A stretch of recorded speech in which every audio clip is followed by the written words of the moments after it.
Assalamualaikum warahmatullahi wabarakatuh. Saya Melani Antur Asrifah, NIM 101. Di sini saya akan memaparkan tugas saya mengenai perencanaan pembangunan wilayah Kota Semarang. Tujuan dan manfaat perencanaan pembangunan wilayah. Yang pertama, meningkatnya sumber daya manusia yang berkualitas dan berbudaya. Yang kedua, meningkatnya kesejahteraan masyarakat. Yang ketiga, terwujudnya tata kelola pemerintah yang baik dan melayani. Yang keempat, terwujudnya kondusivitas wilayah. Yang selanjutnya, terwujudnya pembangunan kota yang tangguh, produktif, dan berkelanjutan. Kemudian yang terakhir, meningkatnya produktivitas ekonomi lokal. Visi dan misi Kota Semarang. Visi: Semarang, kota perdagangan dan jasa yang hebat menuju masyarakat semakin sejahtera. Misinya yang pertama, mewujudkan kehidupan masyarakat yang berbudaya dan berkualitas. Yang kedua, mewujudkan pemerintahan yang semakin handal untuk meningkatkan pelayanan publik. Yang ketiga, mewujudkan kota metropolitan yang dinamis dan berwawasan lingkungan. Yang keempat, memperkuat ekonomi kerakyatan berbasis keunggulan lokal dan membangun iklim usaha yang kondusif. Lalu yang terakhir, program peningkatan kesejahteraan sosial yang salah satu kegiatan unggulannya adalah pengentasan kemiskinan terpadu. Permasalahan pembangunan atau analisis isu-isu strategis daerah. Yang pertama, belum optimalnya keterlibatan UKM dalam pembangunan program ekonomi kreatif. Perlu peningkatan akses permodalan, pemasaran produk koperasi dan IKM, serta minimnya kompetisi usaha kecil menengah dalam kegiatan ekspor produknya, dan perlu optimalisasi pengembangan objek dan daya tarik wisata serta pengembangan kerjasama destinasi MICA.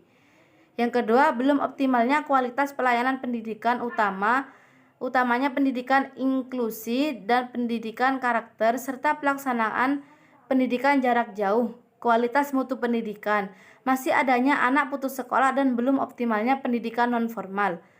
Kemudian, belum optimalnya sarana dan prasarana pelayanan publik. Penyelenggaraan pemerintah daerah yang harus beradaptasi dengan kebiasaan baru dalam penyelenggaraan pelayanan publik melalui pemanfaatan teknologi informasi, perubahan regulasi dalam perencanaan dan pengelolaan keuangan daerah, serta masih adanya potensi intoleransi yang dapat mengganggu ketentraman dan ketertiban masyarakat. Isu-isu strategis sebagai berikut. Penanganan dampak pandemi COVID-19. Keterbatasan sarana dan prasarana kesehatan dalam menampung lonjakan pasien yang harus menerima perawatan khusus. Selain itu, kegagalan dalam mencegah dan menekan penyebaran virus sangat cepat agar tidak semakin meluas juga mengindikasikan ketidaksiapan daerah dalam mengantisipasi penyebaran COVID-19. Karena itu, upaya-upaya mitigasi perlu dilakukan secara cepat dan tepat agar kota mampu bertahan pada kondisi pandemi dan segera keluar dari kondisi krisis ini. Prioritas perencanaan pembangunan wilayah. Pembangunan Kota Semarang merupakan bagian yang tidak terpisahkan dari pembangunan pemerintahan Provinsi Jawa Tengah dan pembangunan nasional. Oleh karena itu, prioritas pembangunan Kota Semarang yang dirumuskan harus saling bersinergi dan berkesinambungan dengan prioritas pembangunan baik di tingkat provinsi maupun di tingkat nasional.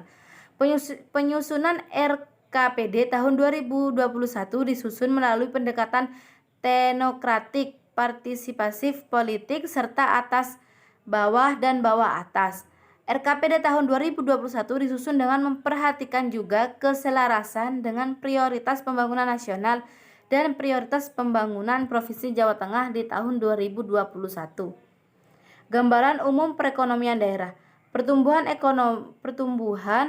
ekonomi Kota Semarang tahun 2020 di atas 6,86% dan pemerintah daerah Kota Semarang optimis pertumbuhan ekonomi Kota Semarang akan tembus 6,5-7% di tahun 2020 sampai 2021 dengan mendongkrak konsumsi, investasi, dan ekspor.